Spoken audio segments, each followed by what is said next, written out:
Hello viewers, তোমরা কেমন আছো? এই যে একটা আপু আমাকে ইনবক্সে নক করছে, আপু আমার মুখ ভরা ব্রণ, তোমার মুখটা অনেক ফ্রেশ, কি করব একটু বলো। তো সবারই যদি বলি নিম পাতা এটা সেটা মাখো, তাহলে অনেকেই পাবে না, কারণ ওগুলো হাতের কাছে থাকে না। তো আজকে তোমাদের সহজ উপায় আমি একটা ঘরোয়া টোটকা দেবো, যেটা তোমাদের হাতের নাগালেই থাকে, রান্নাঘরেই থাকে সবার। তো চলো শুরু করা যাক। আর এখানে স্কিনে আমি সব ধরনের আর কী কী জিনিস লাগবে সব আমি দেখাই দেবো। তো তার আগে সবাইকে বলি, দেখে একটা ফলো, লাইক, কমেন্ট, শেয়ার করে অবশ্যই পাশে থাকবে।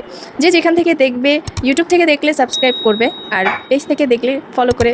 চলো শুরু করা যাক। প্রথমে তোমরা রান্নাঘর থেকে দারুচিনি বা দারচিনি যেটাই বলো এটা নিয়ে নেবা।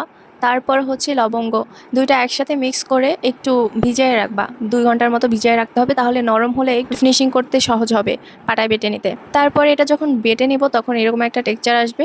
দেন এটার সাথে একটু মধু মিক্স করে তারপরে ফেজে অ্যাপ্লাই করবা।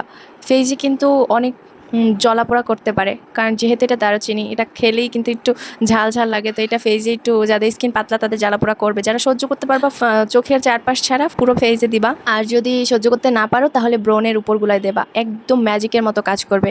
ইউজ করে দেখতে পারো, আমার মতো ফ্রেশ স্কিন পাবা। তো আজকে এই পর্যন্তই, আবার চলে আসবো কোনো একটা ভিডিও নিয়ে। আল্লাহ হাফেজ, সবাই ভালো থাকবা।